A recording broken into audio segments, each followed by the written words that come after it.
come up. But I think there's one I started working on a lot recently. Just to make sure you've got this hole yet, you'll be able to help.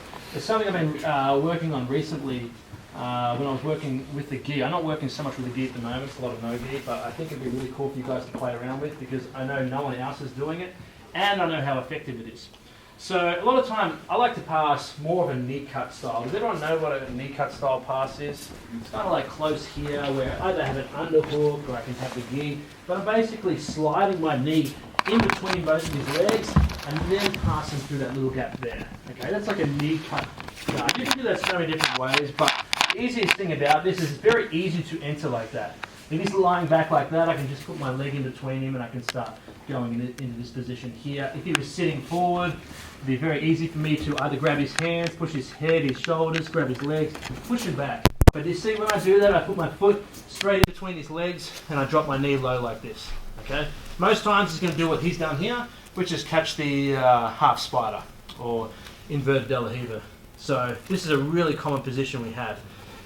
One of the hardest things when passing like this to deal with is this back leg here, okay? What'll happen a lot of the time is if I've got his gi or something or his underhook, which is most likely the scenario, as I start trying to pass, he lassos this leg, this arm here, which can give me a lot of problems. Sometimes it'll happen as I'm passing. Sometimes I'll be here, I start passing, and I almost get past, and then he lassos here. If you watched me and David rolling before, he lassoed me heaps of times. I didn't use this, so I should. With no success, by the way. I didn't use this; it was too dangerous for David. So, but what I've been doing with this to kill this leg is I've been pushing my arm in here. What I would usually do is I'd usually go for an underhook. Okay, I really like underhooks. The problem is it's very hard to get, especially when people already have your sleeve. If someone's got your sleeve and they're trying to underhook, that can become a real problem. This is why I like to grab this. If he's got my sleeve as well, I reach in here. Now, I want you guys to see this. There's a hole in most gis about here. Do you see this little hole here? Has everyone got a hole? Some gis may not have a hole, I'm not sure. Okay, this hole is what I want to stick my fingers in.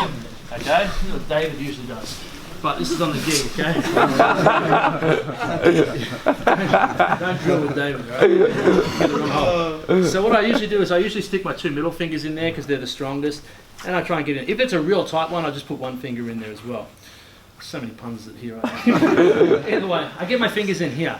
And the good thing about this is it's really hard for him to do anything when I have this. Okay, if you're going to try and break this now, try and break that grip off. Without breaking your own pants off, it's probably not going to come out. It's such a strong grip. And the more fingers I can get in, the better. Okay, it's going to be stronger. But I like this because it locks my hand up here, which means now he can't stretch my hand out. Where in the past, if I was getting this, I was trying to block this leg with my own arm. I'd use my elbow to block this leg, but anytime he grabbed this pants, my sleeve, he could pull this up and I would lose it, and then he would re-lasso and stuff like that. But when it's here, it's so strong. He can't break that, and I can use my elbow to block this leg. So once I get this grip here, my elbow is what's going to block this from coming around. If he tries to come underneath it, I come low. If he tries to come over the top, I come high. So you see what I do with my head as well? Why do you think I do that when he comes high and I put my head really low here? Reach across the face. Yeah, I don't want this to happen. Might be able to block this and he'll still get in here. But the lower I am, now it's harder. Even if he does get in here, it's very difficult for him to do anything with it. Some people are a lot more flexible, like, who's David? David is a lot more flexible, so it's going to be hardest against someone like that. But most people don't have your flexibility in jiu-jitsu, so most people you don't need to have to worry. But with someone like David, if I was playing here and he starts going high, I've got to make sure my head is coming low as well. Does that make sense? Yeah. What I'm really trying to do is just kill this leg, because this is one that's going to give him a lot of problems.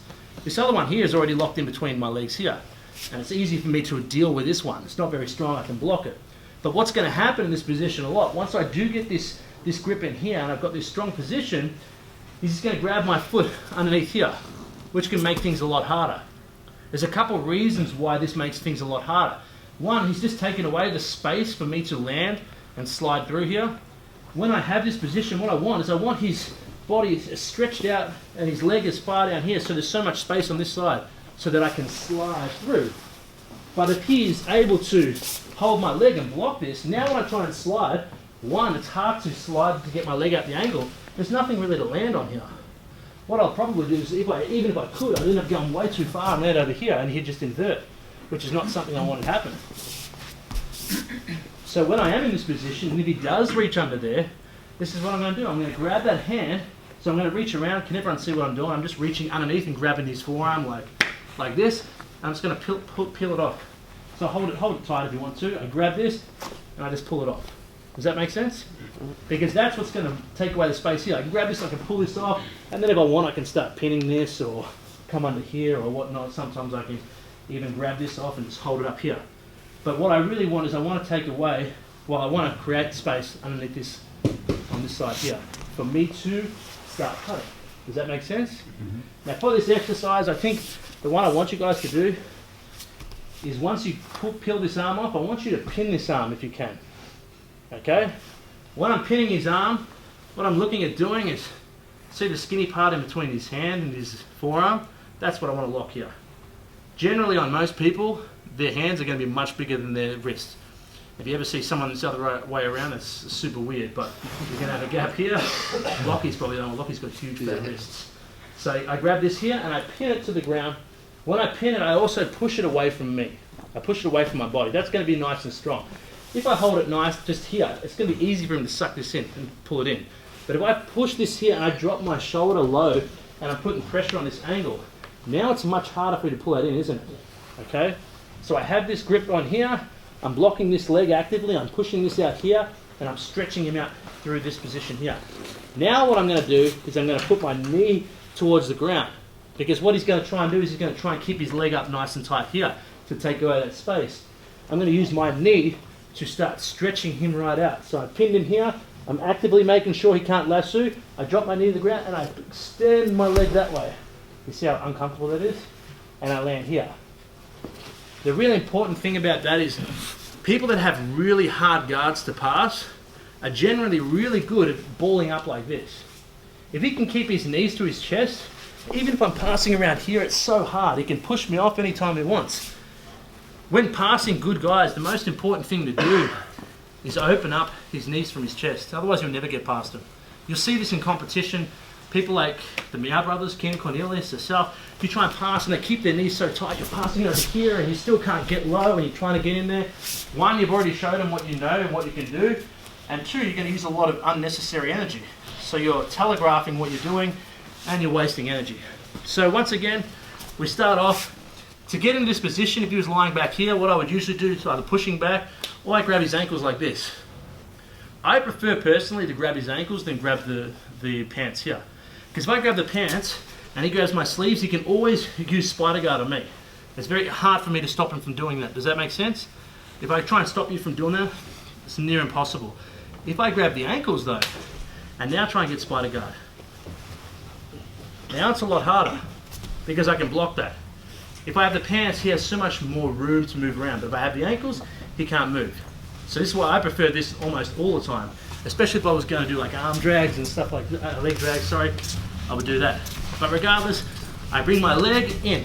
Now when I bring my leg in, I bring it to the side of the butt that I'm trying to pass that way. I don't bring it over here, because then look at the position I'm in here. There's too much space. I bring it to this same side, put my knee in here, and that's when I'm going to start reaching in, get my fingers in here, block this leg here. If he grabs my foot here, peel it off. If he grabs my pants here, same thing, just peel that off, break that grip here. Pin him down like this. Don't pin him like this. Pin him with your thumb and your finger like this. If you grab your own wrist, that's the way I want you to grab. That's tighter than if you grab it like that. Now you've just got a couple of little pinkies there. Does that make sense? This is the tighter space. Here, pin this, drop your knee to the ground and start stretching him out and keep that pass. Does that make sense? Anyone have any questions on that?